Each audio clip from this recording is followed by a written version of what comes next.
उत्तराखंड के 500 सीटों में 2 सीटों में कम से कम मुद्दे तो उठे। पौड़ी सीट से बहुत सारे मुद्दे संबोधित हो रहे हैं और यही माहौल मैं बता रहा हूँ ये अल्मोड़ा और नैनीताल में भी हो जाता है जो पौड़ी और टिहरी में हुआ है कि जो लोग बेटी बचाओ बेटी पढ़ाओ का नारा देते हैं वही लोग जो हैं उसी जगह पर जहां पर एक अंकिता के साथ इतना बड़ा कांड हुआ उस पर 2 शब्द नहीं बोलते कि वो बदलाव की राजनीति और बदलाव की छटपटाहट का बहुत बड़ा संकेत निश्चित रूप से बॉबी पवार दे रहे हैं। कि दाद देता हूँ हरीश रावत जी की कि हरीश रावत जी ने अपनी पूरी राजनीति में 8 इलेक्शन हारे हैं और हमारे यहाँ कोई आदमी 2 इलेक्शन हार जाए तो उसका हार्ट अटैक हो जाए। 1-2 पूर्व मुख्यमंत्री वहाँ चुनाव लड़ रहे हैं और उन दोनों पूर्व मुख्यमंत्री का स्टिंग करने वाले भी एक चुनाव लड़ रहे हैं।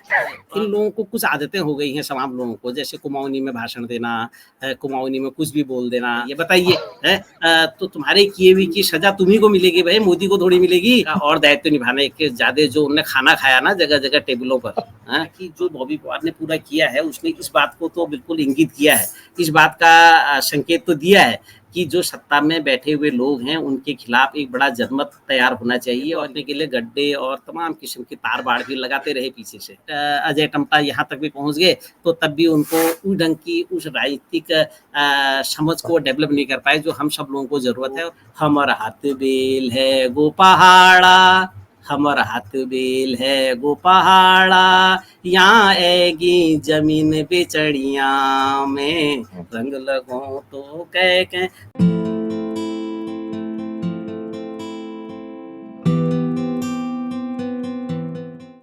नमस्कार दोस्तों, मैं मनु पवार।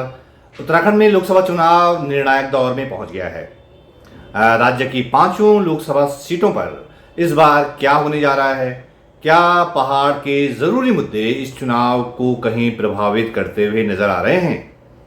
क्या किसी सीट पर इस बार चौंकाने वाले नतीजे सामने आ सकते हैं? इस चुनाव के बाद क्या उत्तराखंड में कुछ सूरत बदलने की उम्मीद की जा सकती है?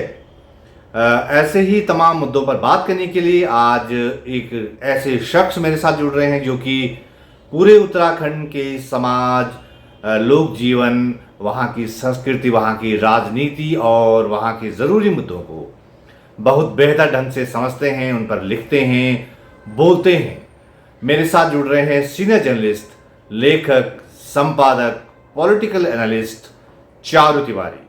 और ऐसे समय में जबकि बिगाड़ के डर से ईमान की बात कहने का चलन जाता रहा, ऐसे में चारू दा को तो आपको ज़रूर सुनना चाहिए।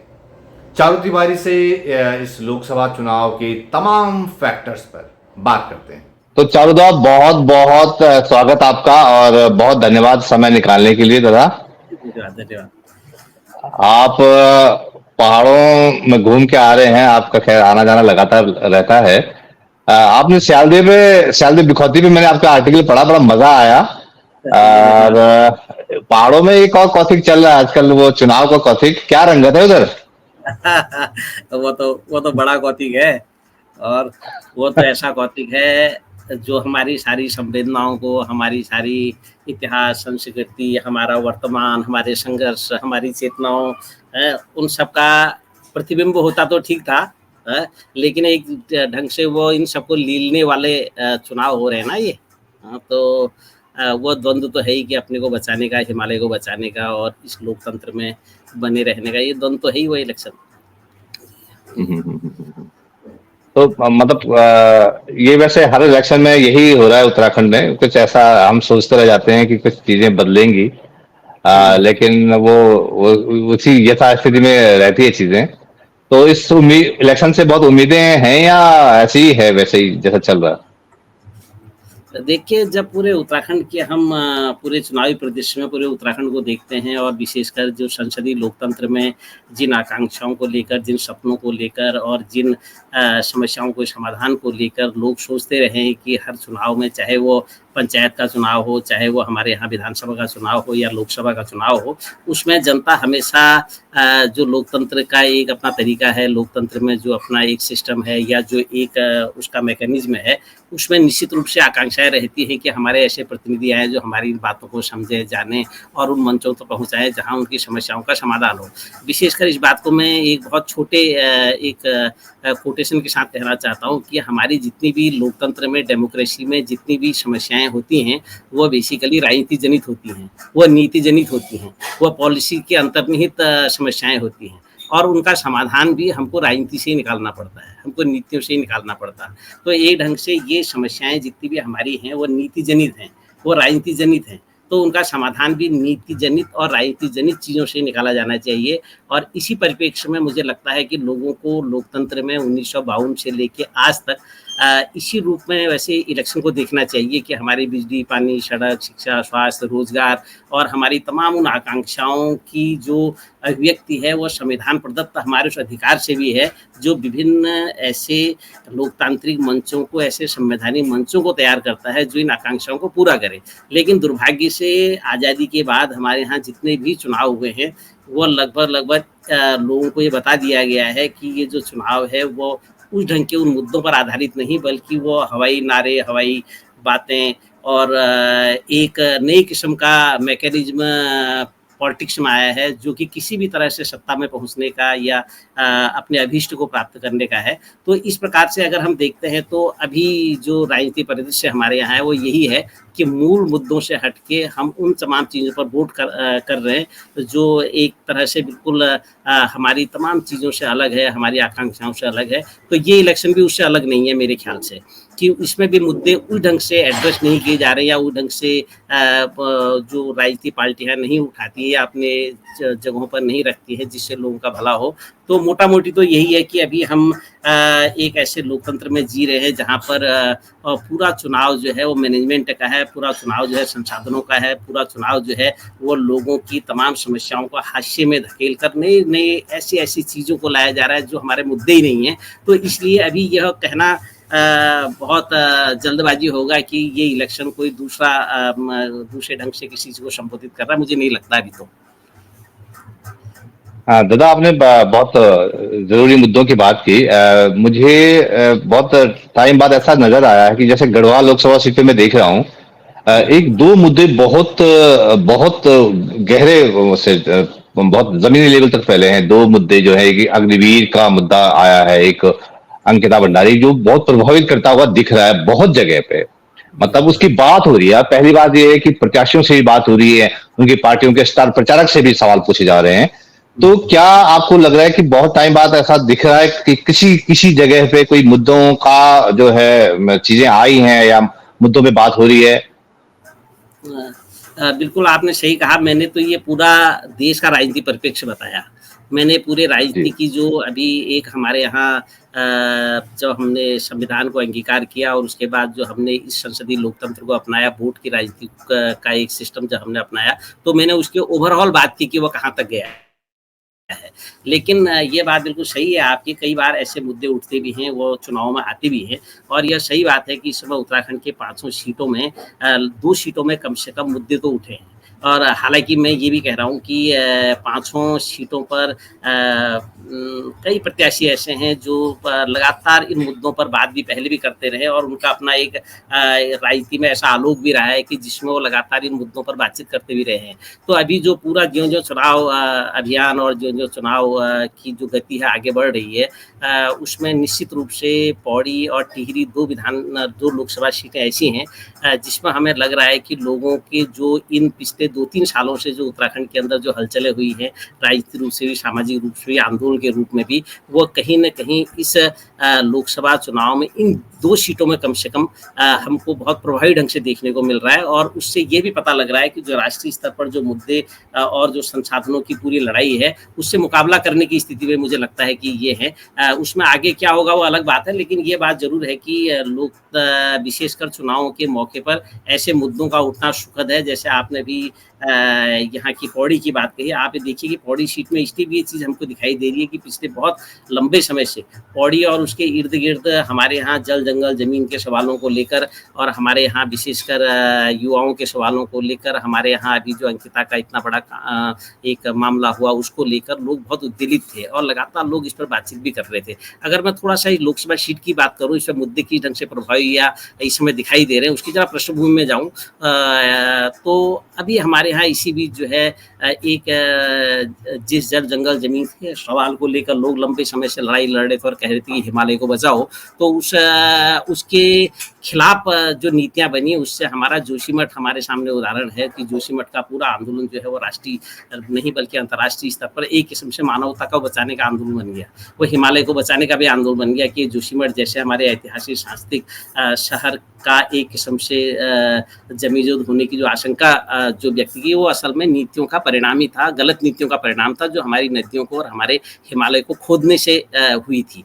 एक मुद्दा ये बहुत बड़ा था जिसको कि लोगों ने बहुत लंबे समय से अंतर्राष्ट्रीय स्तर पर देखा और उसको बचाने वाले लोगों की जिज्ञासा को भी देखा और उसके खिलाफ उन लोगों के बयान भी देखे हमने जो लोग सत्ताओं में बैठे थे और जो आंदोलन करने वाले लोगों को क्या-क्या बोल रहे थे और हिमालय के बारे में किस ढंग की समझ रखे थे, वो भी हमारे सामने आया। तो भी मुझे लगता है कि जनता के कॉन्शियस में, जनता के अंतर्मन में कहीं न कहीं ये बातें भी रही होंगी, नंबर 1। दूसरा जो है उसी से हम 18 किलोमीटर पहले आते हैं तो वहाँ पर हेलंग जगह है जिसमें हम सब लोग गए भी थे।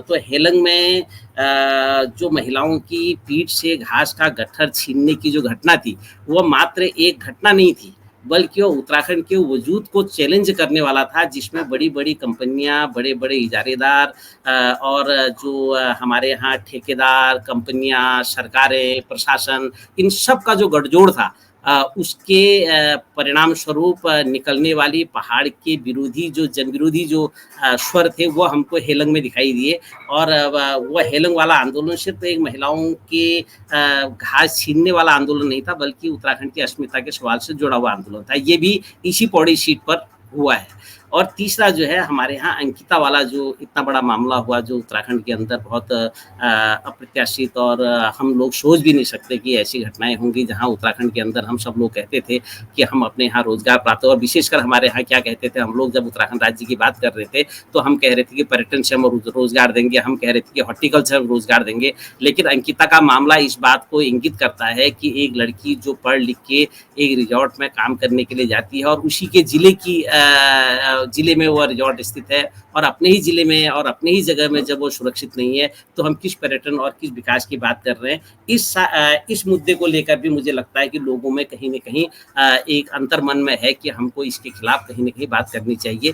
तो ये इसको बहुत अच्छे ढंग से जो पौड़ी में गणेश गोदियाल जो कांग्रेस के प्रत्याशी हैं उन्होंने उठाया भी है और इस रूप में मुझे लगता है कि पौड़ी सीट से बहुत सारे मुद्दे संबोधित हो रहे हैं इस समय। चुनाव परिणाम क्या होगा या उसमें लोगों का रुख क्या होगा उस पर मैं नहीं कहता, लेकिन इतनी बात जरूर है कि ये एक दिशा तो जरूर है कि हम कभी-कभी अपने उन मुद्दों को राजनीति में के केंद्र में ले आते हैं। तो ये बहुत अच्छी बात हुई है। जहाँ तक आपके जो प्रश्न का है मुझे लगता है कि यही मैं जवाब अभी पहले उसमें दे पाऊंगा। जी, तो आपने गढ़वाल सीट और टेहरी सीट की बात की जहाँ को आपको लग रहा है कि हाँ पहाड़ के जरूरी सवालों पर बात हो रही है, कुछ मुद्दों पे कम से कम बात हुई है। तो मैं गढ़वाल सीट की तरफ आता हूँ। 11 तारीख को प्रधानमंत्री मोदी उस सीट पर रैली करते हैं। 12 तारीख को गौचर में जो है राजनाथ सिंह आते हैं और बोलते हैं कि भाई आप केवल सांसद नहीं चुन रहे हैं और मेरा इशारा समझ लीजिए क्या चुनने वाले हैं आप। उसके बाद यूपी के मुख्यमंत्री योगी आदित्यनाथ जो है श्रीनगर में आ रहे हैं, श्रीनगर में है। 16 तारीख को कोटद्वार में अमित शाह जो है जो रोड शो करने वाले हैं। तो दादा मुझे याद नहीं आता है इतने सालों में कि मुझे ऐसे कुछ जो है ये कॉर्पोरेट बॉम्बिंग जो हुई है रैलियों की, मुझे याद नहीं आ रहा। शायद बहुगुणा जी के चुनाव के बाद ऐसा हुआ हो कि इतने हाई प्रोफाइल लोगों को लगातार जो है कम कम अंतराल के बाद आप एक सीट पर झोंके हुए हैं। कहीं ऐसा संदेश तो नहीं जा रहा है कि ये सीट फंसी हुई है बीजेपी के लिए, गढ़वाल लोकसभा सीट? पहली बात यह है कि जो रैलियों का आपने जिक्र किया है राजनाथ सिंह का और प्रधानमंत्री नरेंद्र मोदी जी का, मैं थोड़ा सा आपको ये बहुत खराब ट्रेंड है राजनीति के अंदर कि हम किसको कहाँ क्या बनाना चाहते हैं। पहली बात है, इस देश में जो हम चुनाव करते हैं प्रधानमंत्री के लिए नहीं करते हैं। हम किसी मंत्री के लिए कोई चुनाव नहीं करते हैं, बल्कि हम एक जनप्रतिनिधि के लिए चुनाव करते हैं और हमारे भारतीय संविधान में जनप्रतिनिधि कानून के अंदर और जनप्रतिनिधि का जो हमको अधिकार दिया गया है उसमें हम एक प्रतिनिधि चुनते हैं जो संसद में हमारी बात करता है। तो हम किसी मंत्री या प्रधानमंत्री के लिए कभी चुनाव नहीं करते। पहले तो ये ट्रेंड ही गलत है कि हम ये कहें कि कोई मंत्री बनेगा इसलिए आपका विकास करेगा, जो हमारा सांसद बनेगा क्या वो विकास नहीं करेगा? पहला सवाल तो ये है। तो इसलिए पहले हमको ये जानना चाहिए कि हम कैसा जनप्रतिनिधि चुन रहे हैं, और यह पूरा अधिकार जो है मंत्री कौन किसको बनाएगा। पहली बात तो ये है कि एक जो आपका पूरा सदन का नेता चुना जाएगा वो हमारे चुने हुए लोगों में से चुना जाएगा। तो उसमें ये नहीं है कि हम प्रधानमंत्री के लिए कभी वोट नहीं करते, हम कभी मंत्री के लिए वोट नहीं करते। पहली बात तो ये है। मैं जब आपने ये सवाल उठाया है तब मैं ये कहना चाहता हूँ कि हमारे यहाँ जो पौड़ी सीट पर जो पहले 1952 में जो पहला चुनाव हुआ था उसमें हमने एक ऐसे व्यक्ति को अपना प्रतिनिधि बनाया था जो आज़ादी के आंदोलन का बहुत बड़ा योद्धा था। एक वो आदमी जिसने सामाजिक समरसता के लिए बहुत बड़ा काम किया था, जिसने अपने जाति को भी हटाया था, और एक ऐसे व्यक्ति को जो 4 बार सांसद रहा और जो केंद्र में जवाहरलाल नेहरू और इंदिरा गांधी और जो लाल बहादुर शास्त्री के तीनों के मंत्रिमंडल में मंत्री रहा, और मंत्री रहते जिस आदमी ने राजनीति से संन्यास लिया, उस भक्तदर्शन जैसे व्यक्ति के चुनाव क्षेत्र की हम बात कर रहे हैं। और एक इतना बड़ा चरित्र और इतना बड़ा व्यक्तित्व जिसने हम सब लोगों को दिशा दी और इतिहास के और राजनीतिक मूल्यों का और राजनीतिक जो सच्चरित्रता का है, जो राजनीतिक संस्कृति का जो एक हमको रास्ता दिया, उस सीट की हम बात कर रहे हैं। और उस सीट में जहाँ पर भक्तदर्शन जैसे महान हमारे विद्वान और जिन्होंने पूरे गढ़वाल को एक नई दिशा भी दी अपने लेखन के माध्यम से भी और अपने जनप्रतिनिधित्व होने के माध्यम से भी। और जब वो यह भी बहुत हमारे लिए बहुत गौरव की बात है कि आज जिस सेंट्रल स्कूल में हमारे तमाम बच्चे पढ़ते हैं पूरे देश के अंदर, उस सेंट्रल स्कूल की परिकल्पना भी हमारे भक्तदर्शन ने की थी, और भक्तदर्शन ही उस सेंट्रल स्कूल को बनाने वाली नीतियों में शामिल थे।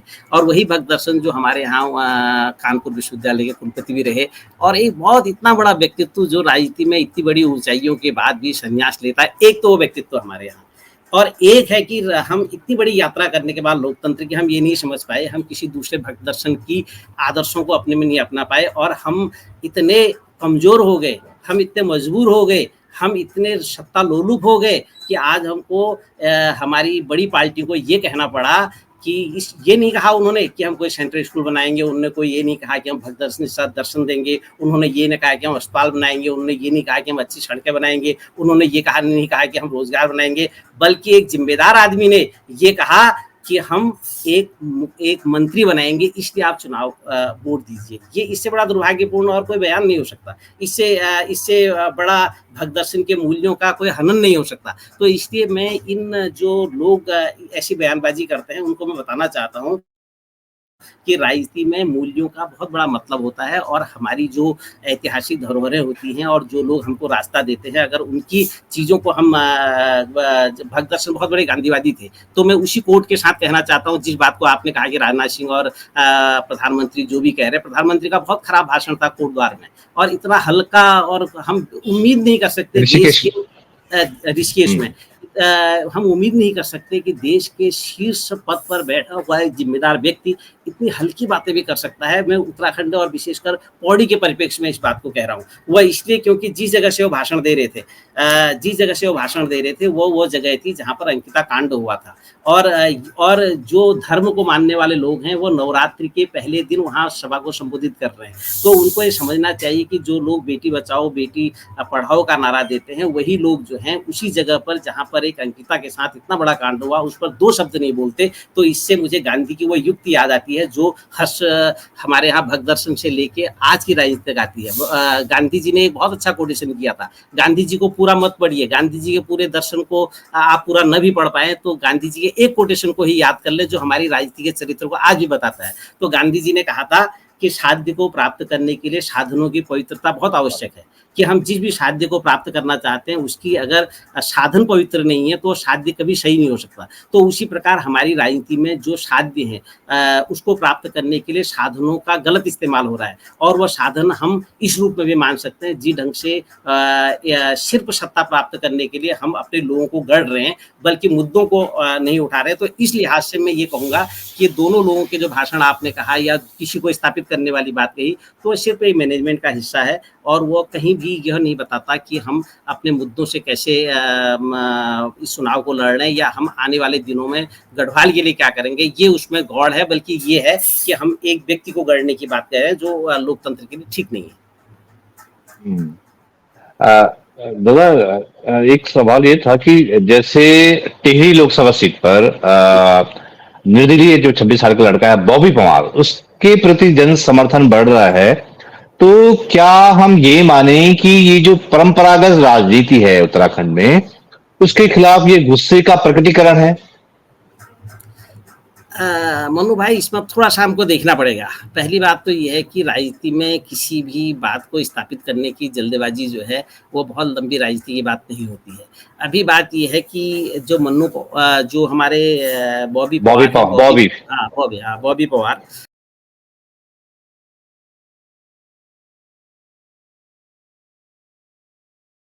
और बेरोजगारी उत्तराखंड का वैसे भी मुद्दा रहा है, और बॉबी ने बहुत बढ़िया तरीके से उस आंदोलन को लड़ा है, और एक यह बात भी स्थापित की है कि अगर हम मुद्दों पर को लेकर अगर लड़ते हैं तो साधन विहीन भी हों या हम आम लोग भी हों या हमारे पीछे बहुत बड़ा एक राजनीतिक या सामाजिक बहुत बड़ा आधार न भी हो, तो हम उसको नए तरीके से खड़ा कर सकते हैं अगर हम सही मुद्दे उठा रहे हैं। और तो उसके संघर्ष को हम सब लोगों ने पिछले दिनों सड़कों पर देखा है, और लगातार आपने देखा कि जेल भी गए, डंडे भी खाए, और अलग अलग किस्म का उनका तरीका रहा, और उसने एक इतना बड़ा जनमत तैयार किया है। और जो उसकी रैली में कल तक मैं देख रहा था, जिस ढंग से लोग टूट पड़े हैं, तो निश्चित रूप से इस बात का तो द्योतक है ही कि जब हम किसी मुद्दों को उठाकर अगर बहुत ईमानदारी से और बड़ी प्रतिबद्धता के साथ और बड़ी चेतना के साथ आगे बढ़ते हैं तो निश्चित रूप से उसमें लोग खड़े होते हैं। एक तो बात है ये, लेकिन इसमें यह कहना कि पूरे उत्तराखंड की राजनीति में बहुत बदलाव या मैं इसको अभी जल्दीबाजी इसलिए समझता हूँ क्योंकि अभी बॉबी पवार एक वोट की राजनीति में अपने उस पूरे जो उनकी प्रतिबद्धता है, उनका जो संघर्ष है, उनकी जो चेतना है, या ये कहिए कि उन्होंने जो अपना ऑरा बनाया है और जो लोगों तक उनकी पहुंच है, उसका एक स्फुटन है टिहरी पर, और बहुत सारे लोग उनके साथ हैं। न केवल टिहरी के लोग हैं बल्कि उत्तराखंड के अन्य हिस्से के लोग भी उनको समर्थन कर रहे हैं, और वो राष्ट्रीय मीडिया का भी विषय बॉबी पवार बने हैं। और यहाँ तक तो बिल्कुल बात ठीक है, लेकिन दूसरा है जब हम वोट की राजनीति में होते हैं तो वोट की राजनीति में उस वोट को पाने का जो एक मैकेनिज्म है वो बड़ा दिलचस्प होता है, और वही जो है आपको जीत और हार की तरफ ले जाता है। तो बॉबी पवार के बारे में मैं ये कहूँगा कि जो बॉबी पवार ने पूरा किया है उसने इस बात को तो बिल्कुल इंगित किया है, इस बात का संकेत तो दिया है कि जो सत्ता में बैठे हुए लोग हैं उनके खिलाफ एक बड़ा जनमत तैयार होना चाहिए। और ये भी उन्होंने संकेत दिया है कि जो टिहरी में लगातार एक ही तरह की राजनीति और एक ही परिवार के लोगों की राजनीति चल रही है, उसके खिलाफ भी ये बात जाती है। उसके खिलाफ जितनी जाती हो न जाती हो, लेकिन इतनी जरूर जाती है कि वो बदलाव की राजनीति और बदलाव की छटपटाहट का बहुत बड़ा संकेत निश्चित रूप से बॉबी पवार दे रहे हैं। लेकिन इसमें एक जो सबसे बड़ी बात है कि जो इलेक्शन होता है बूथ मैनेजमेंट और लोगों के पहुंचने तक का होता है। जहां तक जीत का सवाल है, जहां तक मैसेज का सवाल है, उसमें तो कोई डाउट ही नहीं है कि उसने बहुत अच्छा मैसेज दिया है। लेकिन जीत और हार वोट पाने का जहां तक सवाल है, वो तो एक बहुत ही तरीके से जो गांव-गांव तक और बूथ लेवल तक, जहां पर आपके पन्ना प्रमुख तक भाजपा के हों, जहां पर एक बहुत बड़ा सिस्टम हो, जहां पर बहुत सारे अनुशासित संगठन काम कर रहे हो, जहां पर लोगों तक पहुंच, जिनके जो मंदिरों में हो, जो स्कूलों में हो, जो महिलाओं में हो, जो युवाओं में हो, जो छात्रों में हो, और आखिरी 3-4 दिन में जो और चीज़ों में भी हो, जब इलेक्शन का आखिरी 3-4 दिन आते हैं तो उसमें शामिल भी होते हैं।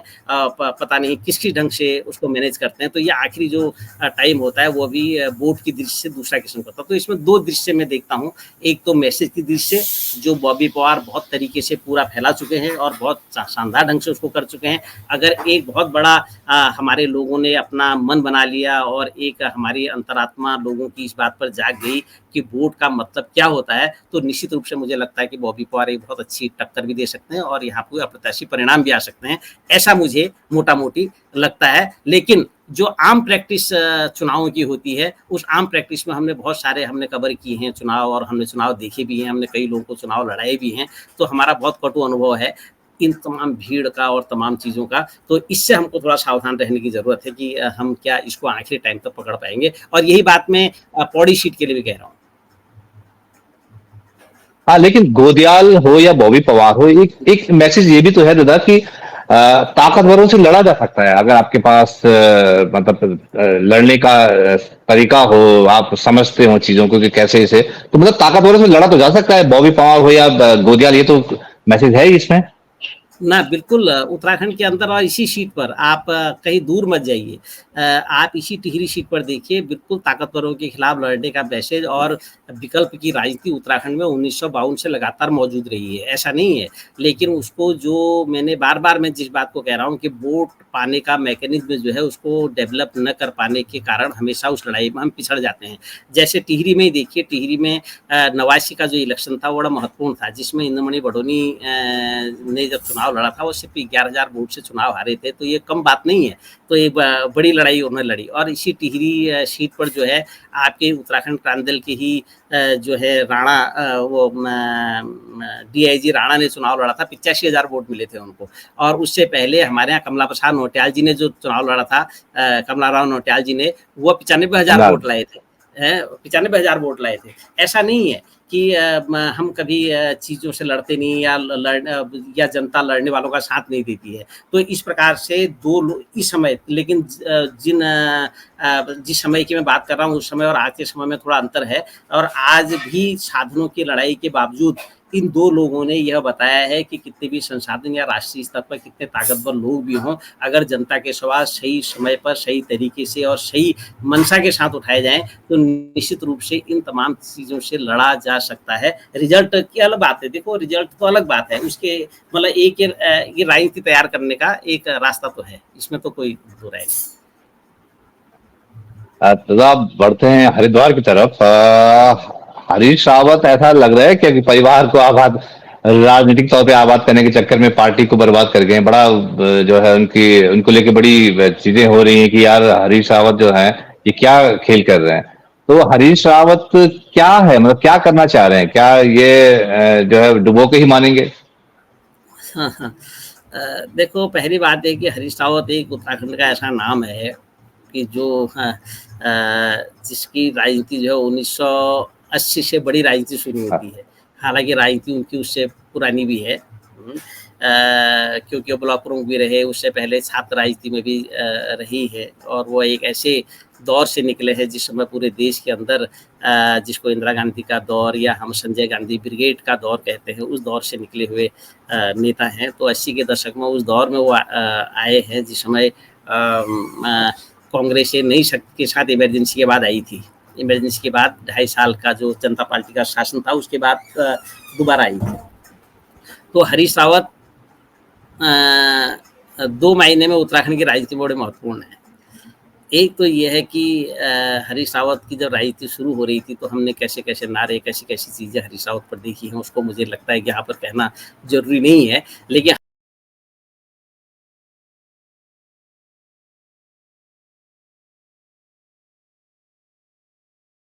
गड्ढे भी खोदते रहे हैं वो जगह-जगह अपने लिए, अपना जाते भी रहे, गड्ढे भी खोदते रहे, तार-बाड़ लगाते रहे, कांटे बिछाते रहे हैं, तो उसका खामियाजा उनको लगातार जगह-जगह पर भुगतना पड़ा।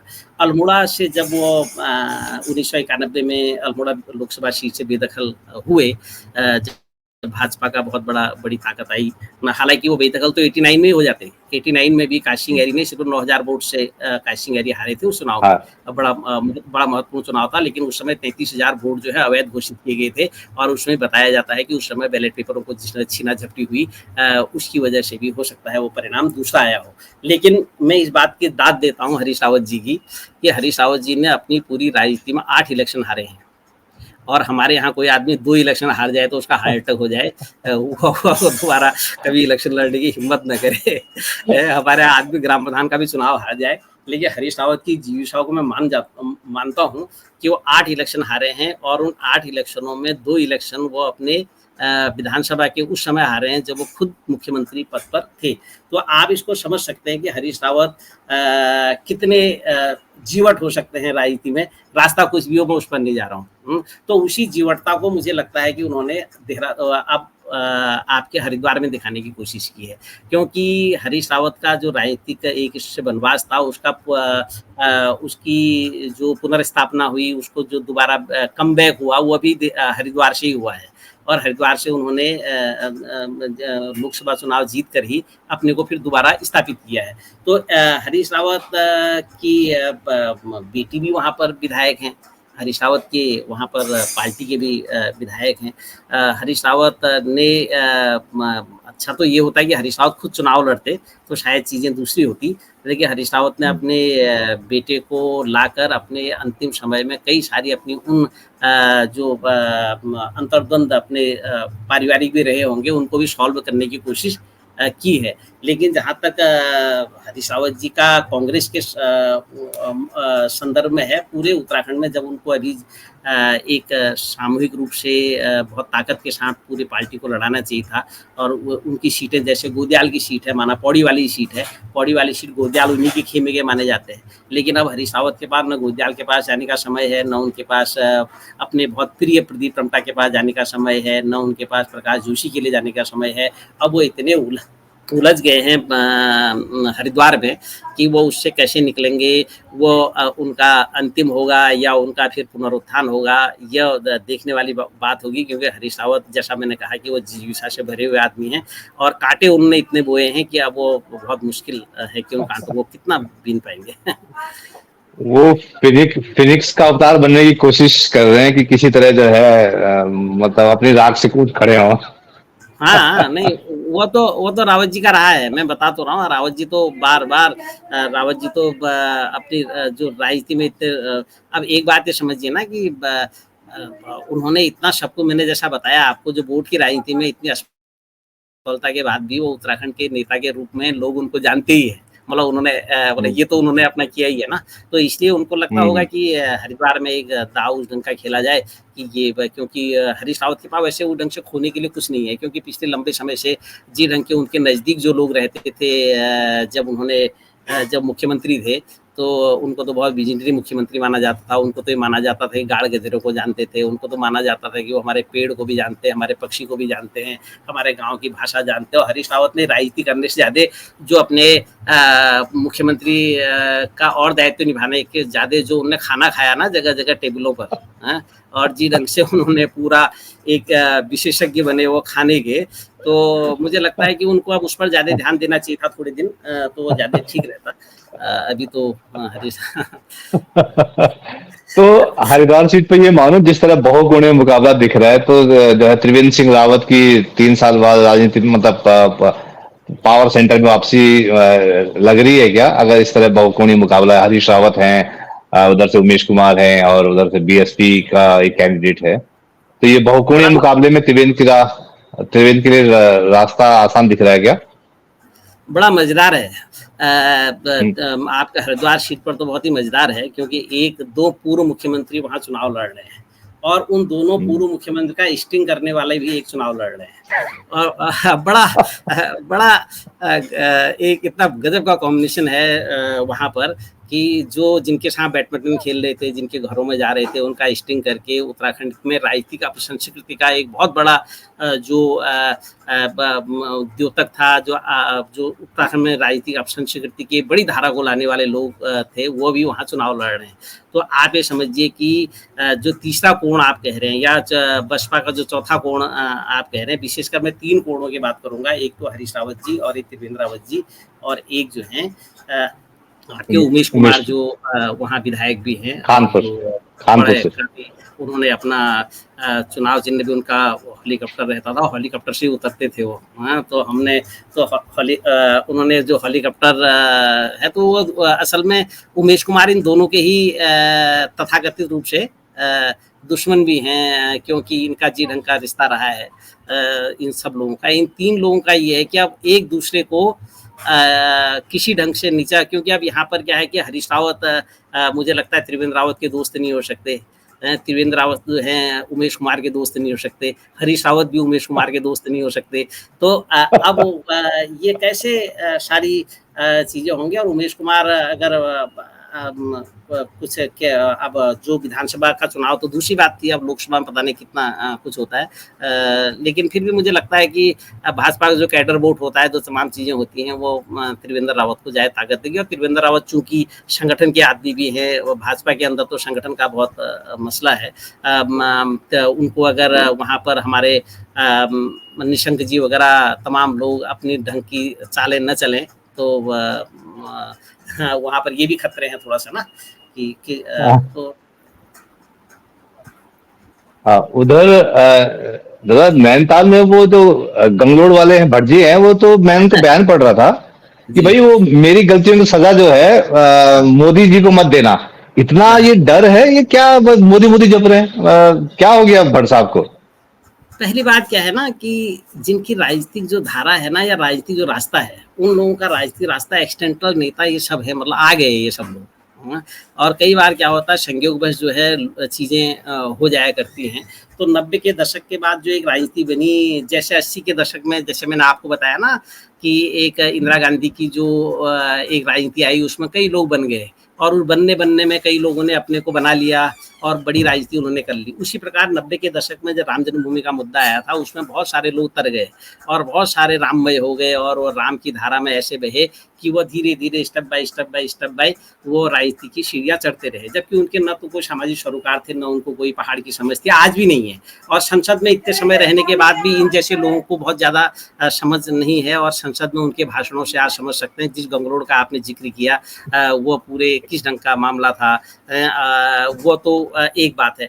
दूसरी बात यह है कि इन लोगों को कुछ आदतें हो गई हैं तमाम लोगों को, जैसे कुमाऊनी में भाषण देना, कुमाऊनी में कुछ भी बोल देना और कुछ भी कह देना कि मोदी जी तो, उनकी शब्दावली भी बड़ी गजब की होती है ना कि विश्व के सबसे बड़े नेता, यशस्वी और देवतुल्य जनता, इस ढंग की जो फालतू ये जो फालतू का। और एक और शब्द क्या है, उनको और कुछ आता नहीं है। आप पूरे भाषणों को देख लीजिए, किसी का भी, मैं एक इनको उदाहरण आ गया कि क्या कहते हैं, मेष राशि से मीन राशि तक का के लोगों को मेरा प्रणाम। मतलब ये क्या है भाई, ये राजनीति में है।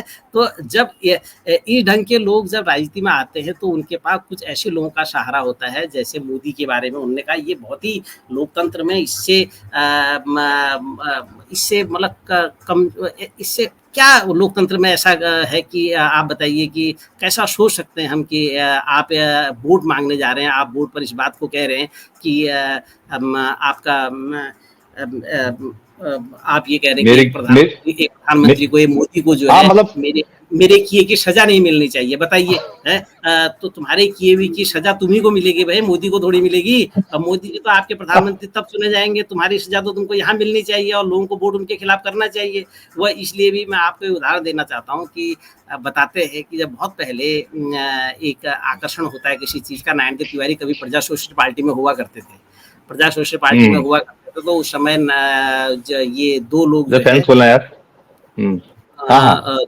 दो लोग गोविंद बल्लभ पंत और जवाहरलाल नेहरू दोनों अपने कांग्रेस के प्रत्याशी के चुनाव प्रचार में आए, तो वो नारायण देव तिवारी की आभा से इतने प्रभावित थे, उन दिनों प्रजा सोशलिस्ट पार्टी में हुआ करते थे। तो उन्होंने ये कहा था कि जवाहरलाल नेहरू को भी ये कहना पड़ा कि आप ये इलेक्शन हो रहा है, इसमें बहुत सारे लोग चुनाव में उठ रहे हैं, लेकिन आप उसी आदमी को वोट देना जो सबसे योग्य होगा। तो ये है एक किसी का ऑरा, किसी का प्रभाव कि विपक्षी आदमी भी ये कहे जा रहा है कि मेरे कैंडिडेट को वोट देने के बजाय उन्होंने एक कंक्लूड बात ये कही कि जो योग्य होगा उसको वोट देना। योग्य का मतलब उस समय नरेंद्र तिवारी था उनकी नज़र में। तो आप ये समझिए कि जहाँ राजनीति में इस ढंग की चीज़ें हो रही है, इसी आपका जो नैनीताल सीट पर जहाँ पर ये चुनाव लड़ रहे हैं, वहाँ पर अगर मैं तुलनात्मक ढंग से जिस बात को आपने उठाया, अगर तुलनात्मक ढंग से मैं कहूँ, प्रकाश जोशी जो कांग्रेस के कैंडिडेट हैं, वो एक बहुत वैचारिक, प्रतिबद्ध और राजनीतिक समझ वाला व्यक्ति है। जिस व्यक्ति को राजनीति भी आती है, जिस व्यक्ति को समाज भी आता है, जिस व्यक्ति को नीतियों का पता भी है और जो संगठनात्मक रूप से बहुत मजबूत है। ये अलग बात है कि प्रकाश जोशी को उतना लोग उस ढंग से नहीं जान रहे हो, लेकिन प्रकाश जोशी अगर संवैधानिक रूप से देखा जाए, अगर जानकारी के रूप में देखा जाए, राजनीति के रूप में देखा जाए, तो बहुत ही बेहतर कैंडिडेट हो सकते हैं। लेकिन दुर्भाग्य ये है कि जिस ढंग से हमारे यहाँ राजनीति में विशेषकर कांग्रेस और कांग्रेस ने जिस ढंग से अपने संगठनात्मक स्वरूप को खराब किया है, अगर वो ठीक होता तो प्रकाश जोशी जैसे कैंडिडेट तो जीतने चाहिए वहाँ।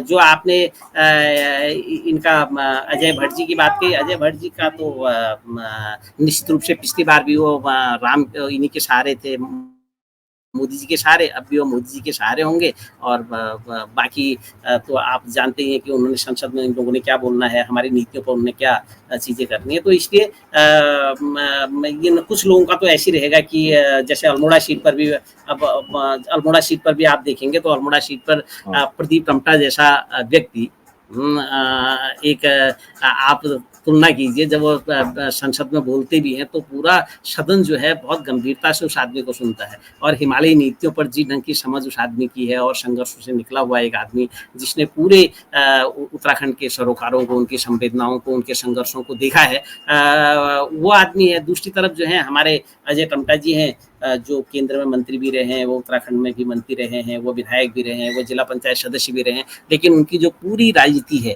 वो ये अच्छे व्यक्ति या बुरे व्यक्ति की बात नहीं हो रही है, मैं राजनीति की बात कर रहा हूँ। वो अच्छे व्यक्ति हो सकते हैं, व्यक्तिगत रूप से अजय भट्ट भी अच्छे हो सकते हैं, आपके अजय टमटा भी अच्छे हो सकते हैं, दूसरे लोग भी अच्छे हो सकते हैं। व्यक्ति का अच्छा होना और राजनीतिक समझ होना, दोनों में बहुत बड़ा अंतर है। और कई बार क्या होता है कि अजय भट्ट, अजय टमटा यहाँ तक भी पहुँच गए तो तब भी उनको उस ढंग की उस राजनीतिक समझ को डेवलप नहीं कर पाए जो हम सब लोगों को ज़रूरत है और विशेषकर पहाड़ को ज़रूरत है। उसके उनकी तुलना में आपके अजय टमटा बहुत ही योग्य और बहुत अच्छे कैंडिडेट साबित हो सकते थे। लेकिन मुश्किल ये है कि वो जो पूरा जो राजनीति का गणित है, वो मुझे लगता है कि अभी नैनीताल और अल्मोड़ा सीट पर तो बहुत ज़्यादा औरों के लिए बहुत ज़्यादा मुफीद मुझे लग नहीं रहा है अभी। तो दादा, बहुत सारे लोगों से मैंने बात की तो पता चला कि मतलब लोग ये भी कह रहे हैं कि अगर यशपाल आर्य शायद नैनीताल पे होते तो, क्योंकि उनका ज्यादा तराई में ज्यादा दखल है उनका और मतलब वो एक बड़े नेता हैं, तो ये कांग्रेस ही अनिच्छुक दिखी यशपाल आर्य के लिए, या आर्य ही खुद ही इच्छा नहीं है जता रहे मतलब नैनीताल सीट पर? नहीं, असल में हुआ क्या कि कांग्रेस जो है पूरे देश की राजनीति के मिजाज को समझ नहीं पाई और विशेषकर उत्तराखंड के मिजाज को समझ नहीं पाई। उनको ये पता नहीं था, वो ये समझ नहीं पाए कि जनता में बहुत चीज़ों में बहुत रोष है, बहुत गुस्सा है। और वो ये नहीं समझ पा रहे थे कि इस बार कांग्रेस जो जनता है वो इन अपने प्रतिनिधियों को से हिसाब चुकता करना चाहती है। और अगर वो ये नहीं समझ पाए तो इनमें बड़ी भागदौड़ मच गई। इन्होंने क्या किया कि इन्होंने किसी इलेक्शन लड़ने से मना कर दिया तमाम लोगों ने, और ये डर गए। असल में इनको पता ही नहीं था कि जनता के बीच में बहुत उथल-पुथल भी चल रही है।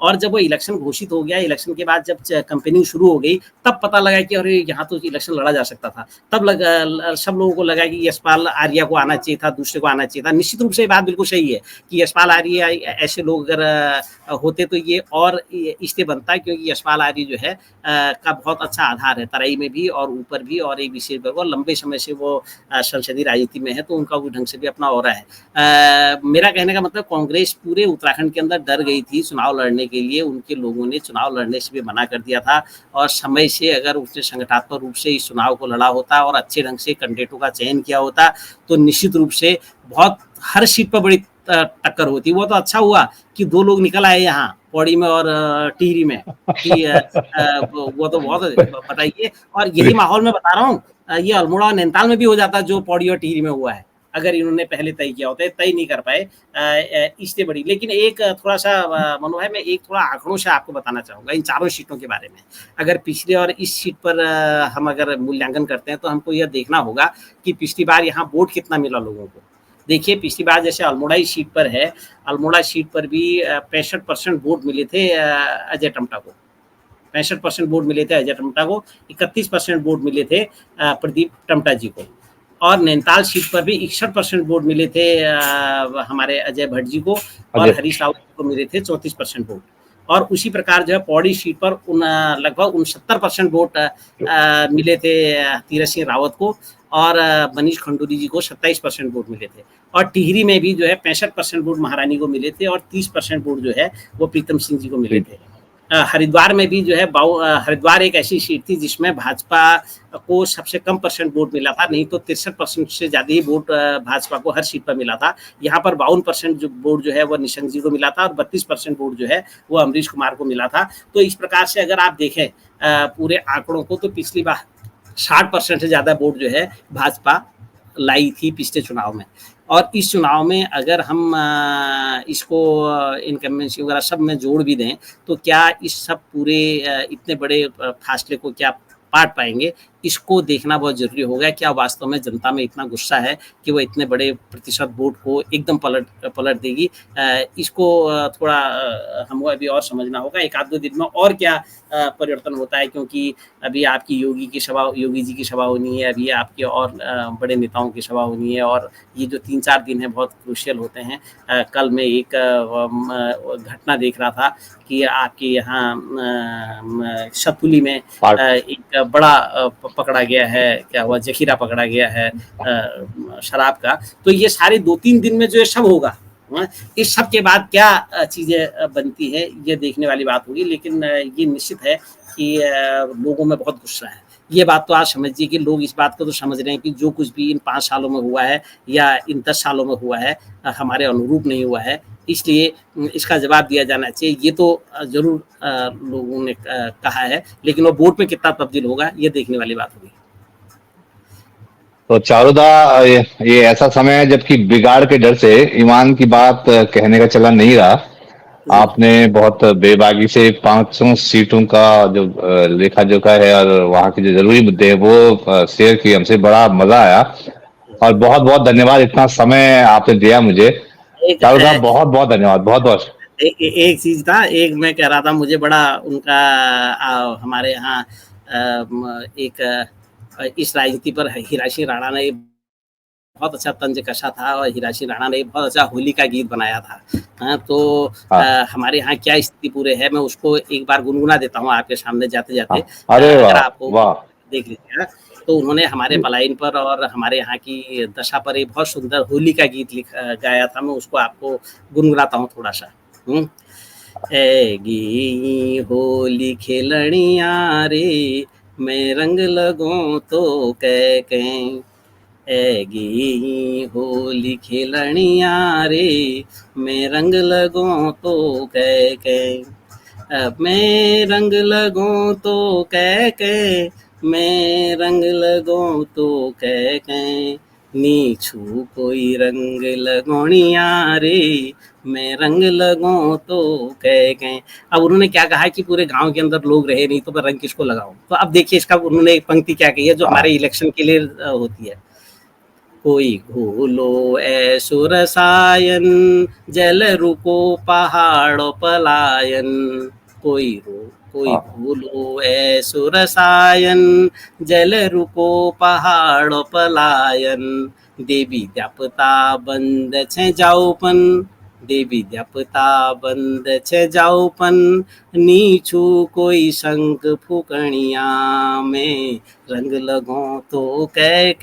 तो मनु भाई इसका आखिरी पंक्ति सुनिए, बीच का तो मैं छोड़ देता हूँ। आखिरी बड़ा है जो इस बार के इलेक्शन के लिए बहुत जरूरी है। क्या कहा हिराशी राणा ने कि होली गाने वालों खाली ये होली ही हा करके होली मत गाओ, बल्कि कुछ विचारो भी, कुछ समझो भी हो क्या रहा है। तो उसी प्रकार मैं उत्तराखंड के मतदाताओं से भी कहना चाहता हूँ कि जो पूरा हल्ला गुल्ला हो रहा है, इस हल्ले गुल्ले के बीच में आपने कुछ विचार भी करना चाहिए। क्या विचार करना चाहिए? जैसे अंकिता हत्याकांड हुआ है, हमारे यहाँ जमीनों के सवाल है, हमारे यहाँ मूल निवास का सवाल है, तो उसमें हीराशी राणा की इस पंक्ति को समझना बहुत जरूरी है कि खाली हो हा हा करके काम मत करो, कुछ विचारो भी, कुछ समझो भी। तो वो क्या है, उन्हें होली के गाने वालों होलियारों से कहा है उन्होंने, सुनी लियो रे होली का होल्यारो, खाली ही नी करो बिचारो, सुनी लियो रे होली का होल्यारो, खाली ही नी करो बिचारो, हमर हाथ बेल है गो पहाड़ा, हमर हाथ बेल है गो पहाड़ा, यहाँ ऐगी जमीन बेचड़िया में रंग लगो तो कह। तो ये जो जमीन बेचने वाले, पूरे हिमालय को बेचने वाले हैं, उनके खिलाफ तो चुनाव होना ही चाहिए। चारुदा, बहुत बहुत धन्यवाद, बहुत बहुत धन्यवाद, इतना समय आपने दिया मुझे, बहुत बहुत शुक्रिया आपका, बहुत बहुत धन्यवाद मनोज भाई, धन्यवाद।